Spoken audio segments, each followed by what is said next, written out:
Hello friends, आप सभी का स्वागत है सीजी फ्यूचर गाइड के यूट्यूब चैनल में।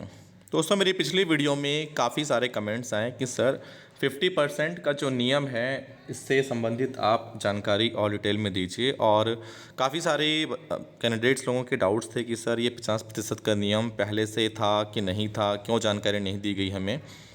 जब हम प्री बीएड प्री डीएड किए, टीटी किए, तो फिर ये सब जानकारी क्यों नहीं थी। तो उस वीडियो में मैंने जो बताया था सारी चीज़ें कि 50% का नियम है, गलती कहीं ना कहीं आपकी है।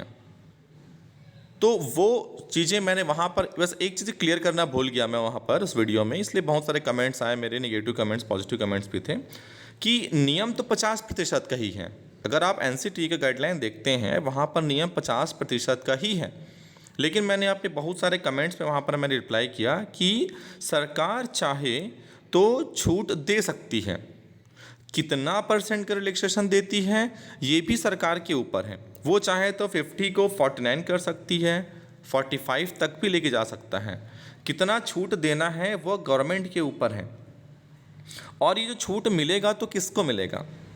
अभी तक जितने भी छूट्स मिले हैं, ये जो छूट मिले हैं, अगर आप नोटिफिकेशन अभी अभी जो प्री बीएड वाला जो भी नोटिफिकेशन आया है, आप वहाँ पर जाके देखिएगा।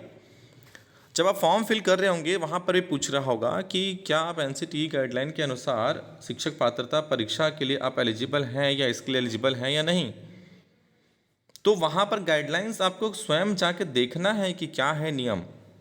और 5% का जो छूट है बच्चों, वो सामान्य कैटेगरी के बच्चों के लिए नहीं है। वह है आपका ओबीसी, एससी, एसटी और दिव्यांग जो कैटेगरी के लोग हैं उनको 5% का छूट दिया गया है। पिछली जितनी भी भर्तियां हुई हैं, pre BEd pre DEd TET, सभी में उनको छूट मिला है।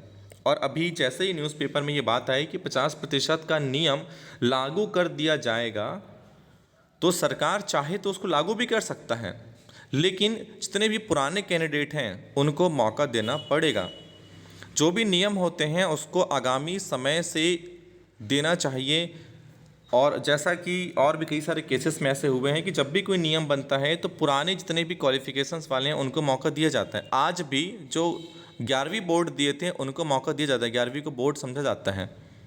तो ये जो नियम है कहीं ना कहीं इसमें शिथिलता तो गवर्नमेंट को देना ही था, क्योंकि काफ़ी संख्या में कैंडिडेट हैं जो 50% नहीं अचीव कर पाए, 49.5 49.9 ऐसे परसेंट वाले भी हैं।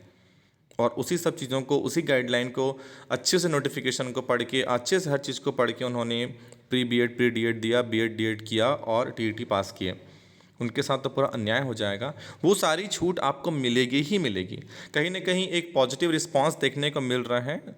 जो बहुत सारे जो सम्माननीय गण हैं, जो पदाधिकारी गण हैं, वो लोग गए थे संघ के लोग कि क्या हो रहा है इस मामले पे, तो वहाँ से एक पॉजिटिव न्यूज़ सुनने को आ रही है कि छूट मिल सकता है। लेकिन कन्फर्म नहीं है, अभी भी मैं आपको बता रहा हूँ। और इस प्रतिशत की हम एक और बात कर लेते हैं कि प्राथमिक शिक्षक में 50% का प्रावधान है, शिक्षक में है। व्याख्याता के लिए ऐसा कहीं पर भी प्रतिशत का उल्लेख नहीं है। वहाँ पर द्वितीय श्रेणी लिखा होता है, व्याख्याता के लिए द्वितीय श्रेणी लिखा होता है। लाइब्रेरियन के लिए भी सिर्फ आप पास लिखा रहेगा, बीली पास होना चाहिए आप कम से कम। और प्रयोगशाला सहायक के लिए भी 12वीं पास होना चाहिए। वहाँ पर भी ऐसा प्रतिशत का कोई उल्लेख नहीं है। तो ये जानकारी आपको कैसे लगी? और देखते हैं कि आगामी शिक्षक भर्ती का नोटिफिकेशन, जैसा कि बार बार सूत्रों से पता चल रहा है कि आचार संहिता से पहले नोटिफिकेशन आ जाएगा। अब नोटिफिकेशन आएगा कि परीक्षा का टाइम टेबल आएगा कि फॉर्म फिल होना स्टार्ट होगा, तीनों में अंतर है। परीक्षा का टाइम टेबल, जैसे कि वर्तमान सरकार ने कहा है कि हम जो भी भर्ती लेंगे उसका एक टाइम टेबल बनाएंगे। तो टाइम टेबल ही आएगा कि पूरा नोटिफिकेशन आएगा? सिर्फ टाइम टेबल भी आ सकता है, बस लिख देंगे शिक्षक भर्ती अगस्त सितंबर, प्रयोगशाला सहायक भर्ती जुलाई अगस्त, लाइब्रेरियन भर्ती दिसंबर अक्टूबर, ऐसा कुछ भी आ सकता है। पुलिस विभाग की भर्ती सितंबर में अक्टूबर में, एक टाइम टेबल भी जारी कर सकते हैं वो।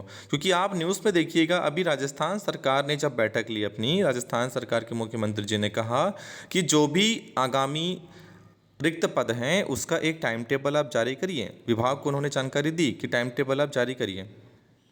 तो हो सकता है कि छत्तीसगढ़ में भी सिर्फ टाइम टेबल जारी हो। पूरा नोटिफिकेशन ना आए। देखते हैं क्या होगा आगे आने वाले समय में। Thank you very much.